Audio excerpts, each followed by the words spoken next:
The Second Vatican Council, or Vatican II, was the 28th Ecumenical Council of the Catholic Church. It was convened by St. John XXIII and lasts for 4 sessions from 1962 through 1965.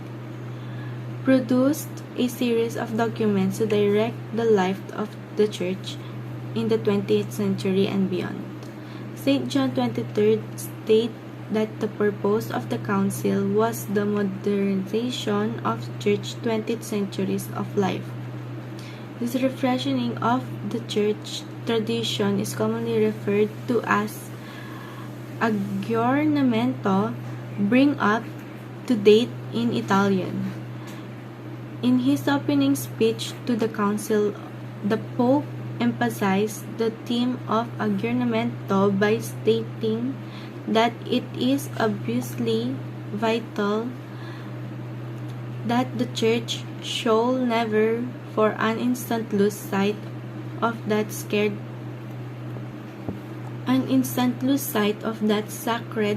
patrimony, the truth inherited from the fathers, but it is equally necessary for her to keep up to date with the changing condition of the modern world. The result of the council was the renewal of Catholic life in almost every aspect, from the language and theology of the Mass to the Church's role in the world, especially its relationship with other religions. Taking aim at the backdrop of the Protestant Reformation, the Council affirmed the proper use of indulgence in a lightly section on the topic, having been appointed the Bishop of Helena just 4 months before the opening of the Second Vatican Council. Archbishop Raymond G. was the youngest and the newest American bishop there, a Carol alumnus 1943 and former Carol's president 1957-62. He was a council father at all 4 sessions of the councils.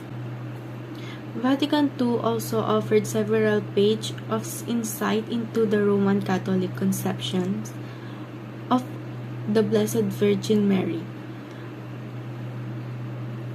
Not without appealing to the unity mysterious function of the Blessed Virgin with the place of Christ's incarnation and allowing a certain amount of leeway in talking about Marian doctrine. The section of Mary comes within decision of the nature of the Church, enforcing Mary's special role and function within the Church as the permit and unique example of the Christians to follow because of her example in the Gospels and the virgin birth. The Church doctrine concerning Mary stems from the general salvation history of the Church as Old Testament, the New Testament, and historical sources are cited. Among these, the Genesis 3.15 and Isaiah prophecy concerning the virgin birth are especially important. 4:15. Through his understanding of her place in the Church, Mary exists as a sign of true hope and comfort for people of God, in as much as she stands as an example for the faithful, and Council also affirmed Mary's special role as Mother of God. An integral part of conceptions involves Mary owns fullness of grace from the time of her own conception, which allowed her to purely contribute to the pure and holy Christ. As Mother of God, Mary also holds a special intercessory role, which the Council affirmed neither overshadow nor diminish Christ's role as intercessors, but instead reinforced his importance while drawing upon the superabounds of his merits before the Father.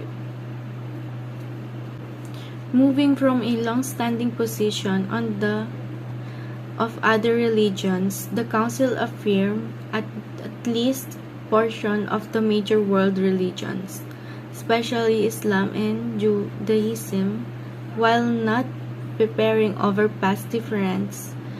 They are essentially set aside in favor of future collaboration and understanding. This seems to be neither a rejection of the past nor total avoidance of it, but instead a careful calculation that seeks to balance of good and bad of the past in a manner that allows for a fruitful future.